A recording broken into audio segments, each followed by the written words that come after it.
Hi, this is Corey Johnston, and today's lesson is going to take place in the 35th chapter in the book of Job.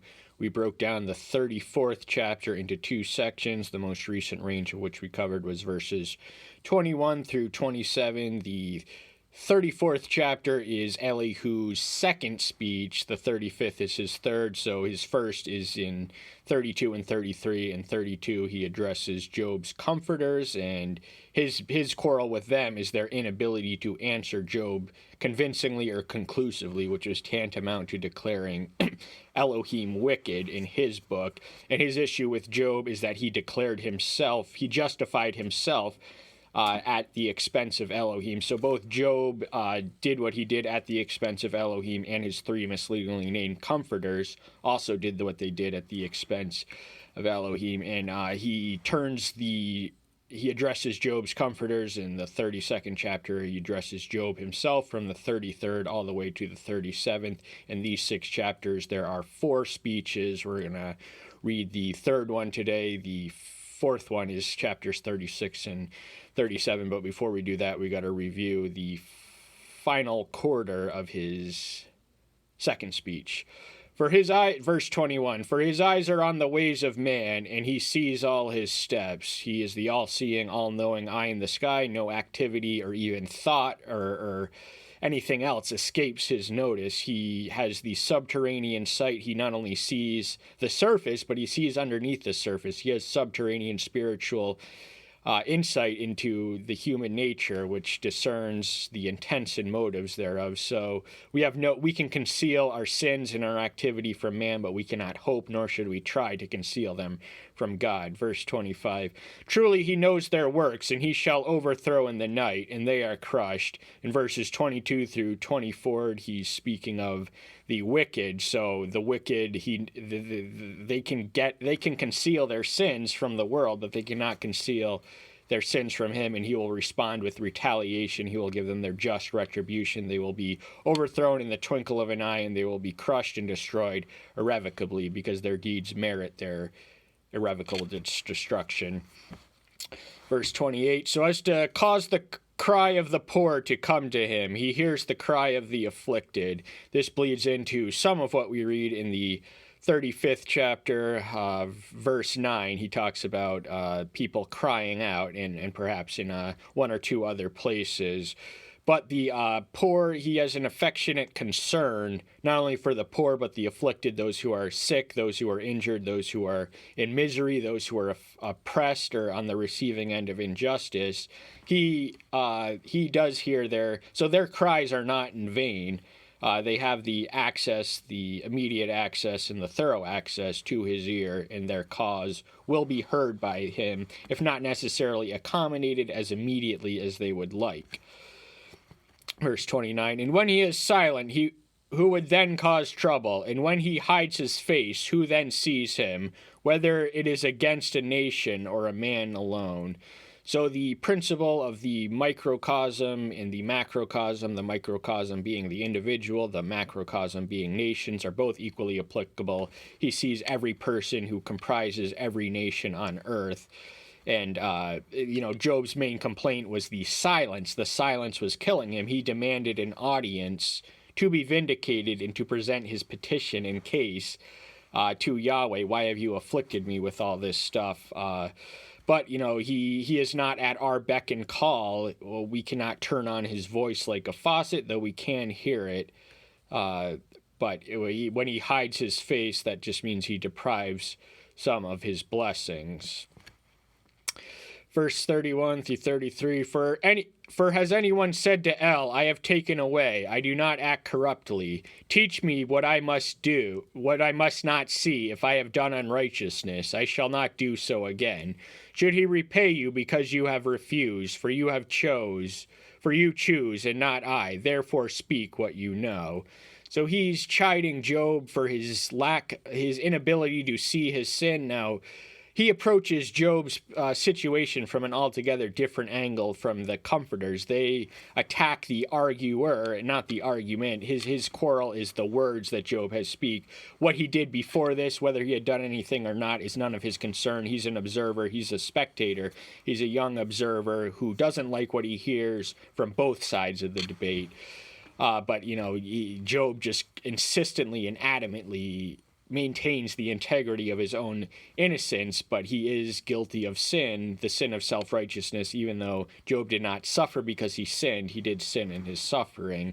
And he's saying that, you have to ask, because sin is so sneaky, we do not notice, no matter how thorough or exhaustive one is in conducting their daily moral inventory, they cannot. Sin is too sneaky. There are sins of the spirit, there are sins of omission. So we have to pray.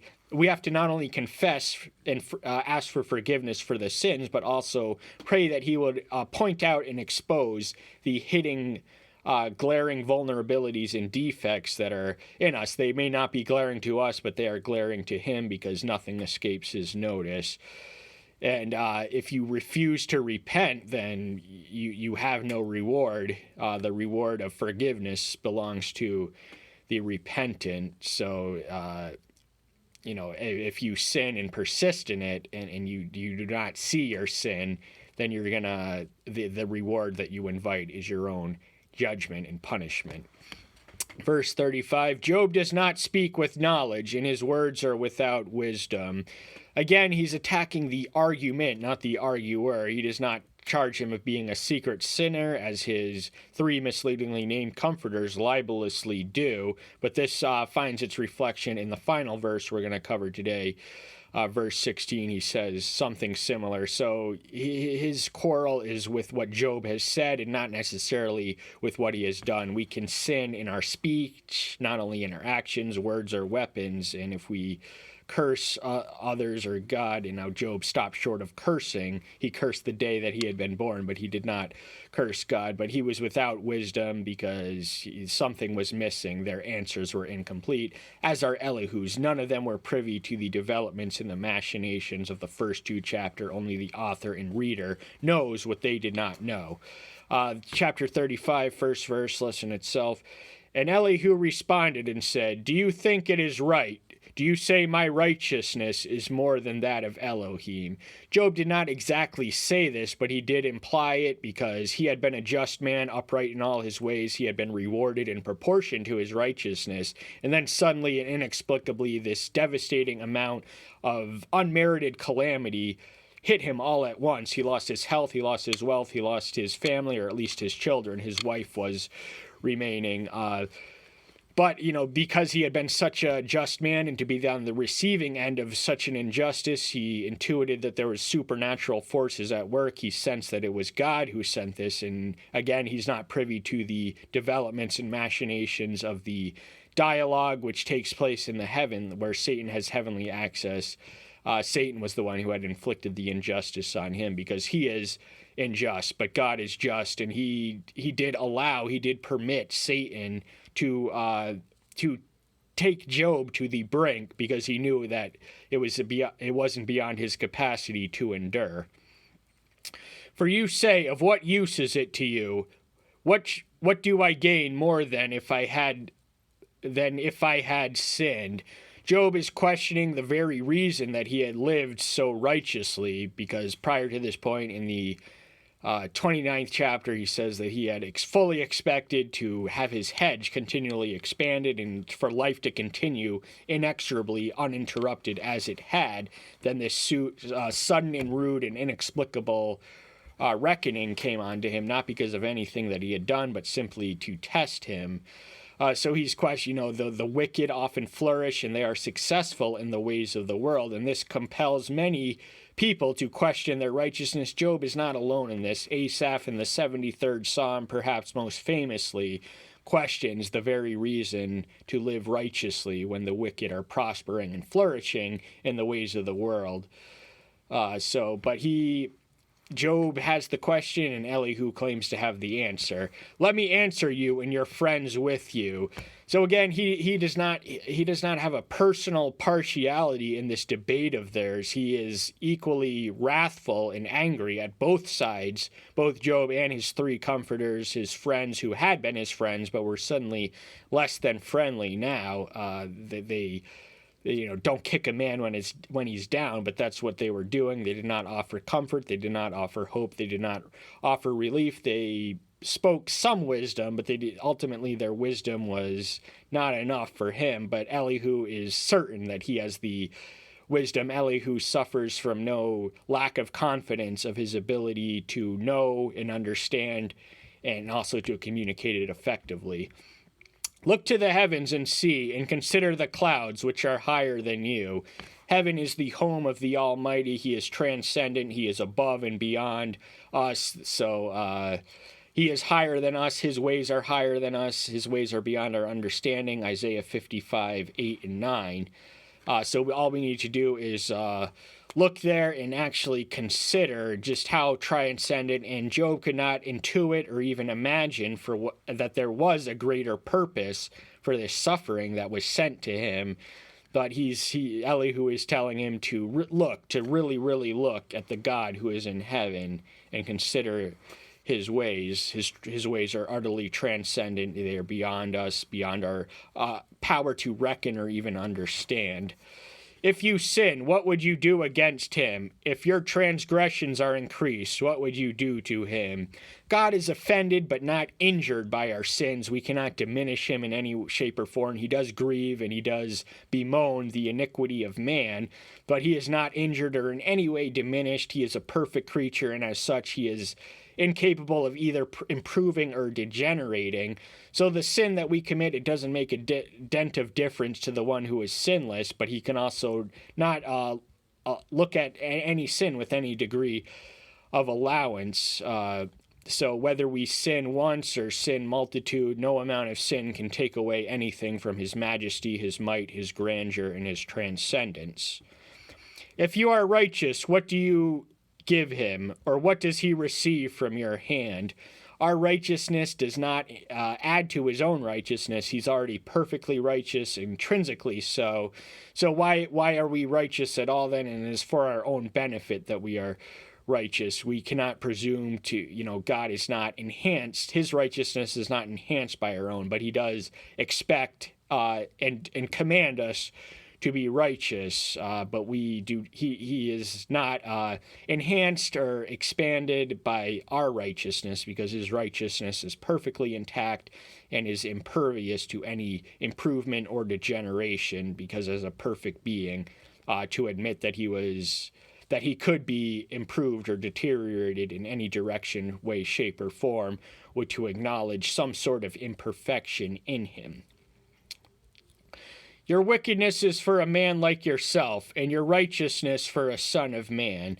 So whether we are wicked or not, it only affects us and also other people. But God is not injured, but he is offended by our lack of righteousness, our sin. He grieves over the state of iniquity on the man, Genesis 6:6. So whether we Job's wickedness was in his righteousness. Now, he was more righteous than wicked, certainly, but he did, sin is sneaky, and there is no sin more sneaky than the sin of self-righteousness, because when we are guilty of that sin, we think we are righteous. Because of the multitude of oppressions, they cry out. They cry out for help because of the arm of the many. This parallels the 28th verse of the preceding chapter, one of the ones we reviewed. So the multitude of oppression is seldom, if ever, an isolated incident. There is mass, society-wide, endemic oppression. The rich oppress the poor.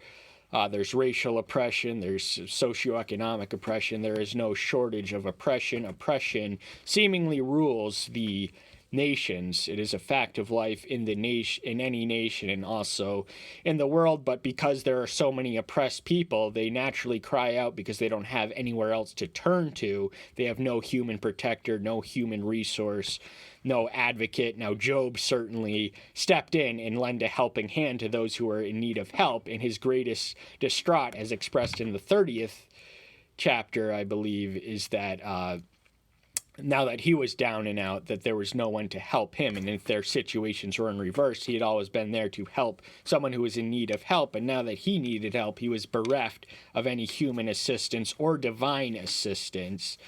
But he did cry out mightily for an audience, and his request was accommodated, though not as efficiently as he would have liked. But God is not at Job's beck and call, and he's not at our beck and call. And no one says, "Where is Eloha, my maker, who gives songs in the night?" Songs in the night, that we should have a tip of a song of praise and just an expression of gratitude on the tip of our tongue, whether we are flourishing or not. We have, as much as we have to be not grateful for, the things we have to be grateful for always exceed the things that we have no reason to be grateful for. Job, of course, was not grateful to be sick and suffering, just have these painful, ugly skin boils head to toe, or to lose all his property, all his possessions, and most of all, his own children, the pride and joy of the ancient world. The abundant reproductive capacities were a sign of God's blessing in the ancient world. But Job did not have a song on his tongue. He had a quarrel and a complaint with God, who he thought had sent this unmerited suffering on him. Teaching us more than the beast of the earth, and makes us wiser than the birds of the heaven. Our status as the superior species and the dominant species of the food chain is owed to our intelligence. We are not stronger than the beast of the earth, certainly ox, lions, or anything else. They are more physically impressive and more physically devastating creatures, but our intelligence enables us to not only transcend and control and domesticate the inferior animals who are superior in strength to us, but also the birds of the heavens. So there is no animal life form that we are not dominant over, and this dominance was ordained by God. There was no evolutionary process. We are not children of strife. We are children of God. There they cry, but he answers not, because of the pride of evil ones. So pride is a sin, and sin disables access to his ear. This is communicated in passages such as Isaiah 59, 1 and 2, Proverbs 15, 29, and John 31. He hears not sinner, and pride is a sin. Pride is a mark. Pride makes, it is an evil. It does not necessarily make you intrinsically or irreversibly evil, but if there is pride in your heart and you are demanding, Job felt entitled to be vindicated, and he felt entitled. He said he would approach him as a prince. That was the most recent example of the sin of self-righteousness in the 31st chapter, I think the 27th verse or somewhere thereabouts. But he's accusing Job of arrogance and obstinacy. But he's saying the same thing for Job. The principle is intact for not just Job, but for any other person. So he should not take it personal that he is not being answered or accommodated, because the same principle is parallel to any other human being. Only it is false that El does not hear, and that El Shaddai pays no attention to it. Just because he doesn't speak to us, doesn't always speak to us, we can't turn on his voice like a faucet, doesn't mean that he does not hear everything. The angels of heaven and the demons were watching attentively to this dialogue, because this was a bet between God and Satan. Satan had a lot hedging on it. He successfully tempted God, even though we are told not to in Deuteronomy 6:13. But Satan is Satan, so he will do what he will. But the idea that his omnipresence and omniscience is anything less than omni is just a degradation, a wholesale degradation of his character. So he was in fact paying attention, and this much he makes known when he condescends in the form of a whirlwind, beginning in the 38th chapter, and he says that Job had spoken in ignorance, but he does vindicate his righteousness. He does admit that he doesn't explain why he had suffered, but he said that he did not suffer because he was a sinner. But he is a God of promises, not an explanation. He does not owe us an explanation. And what he does is he does promise Job a twofold restoration of his wealth, and that the number of children he had lost would be replaced. Although you say you do not see him, yet justice is before him, and you wait for him. Just because we can't see him, now he is an invisible creature, so even if his presence does manifest, there's not a visual connotation. But justice belongs to him, justice is before him, justice is of him. He is an intrinsically justice being. And his justice, the best things in life are worth waiting for, including the retribution of all wrongs. All will be righted, but not all wrongs will be righted, but not as immediately or as efficiently as we would like. So to the presumptuous assumption that he is obligated to intervene when any wickedness or calamity comes to our way makes him omnipotent but not sovereign. He is sovereign. He is not obligated to intervene, and in fact, it is a species of his love that he often allows the natural consequences of the overlap and interchange of human agency to go unintervened. So he is sovereign, and he is not at our beck and call. He is not obligated to intervene when we want him to, or in the way that we would like him to. And now is it for naught that his displeasure has come, yet he has not taken note of extreme arrogance.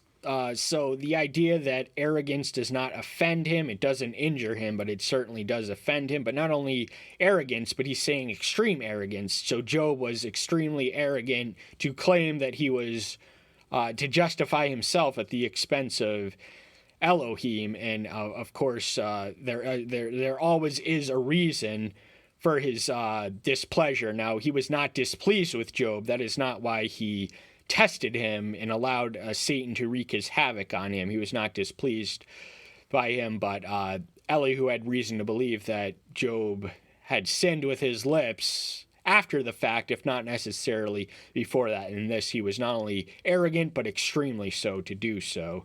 So Job opens his mouth in vain. He increases words without knowledge. Job he spoke more than all the others combined, and just his final speech was lengthier than any of their combined speeches. We hear from Eliphaz in 3 speeches. One of them is 2 chapters long, the first of which we hear from Bildad in 3 speeches, the final of which is 6 short verses, and we hear from Zophar twice. But for all Job's multiplicity of words, he was saying a lot. He was saying much without saying a whole lot. He was accusing him of being devoid of wisdom, of speaking of things of which he did not know the answer. And of course, none of them knew the answer. Their attempted efforts to make sense of the seemingly senseless suffering was done without the full foreknowledge of why it happened or how it happened. That's all the time we have for today. Thank you so much. I'm so glad you're here. Stay tuned until next time. I'll see you then. Bye-bye.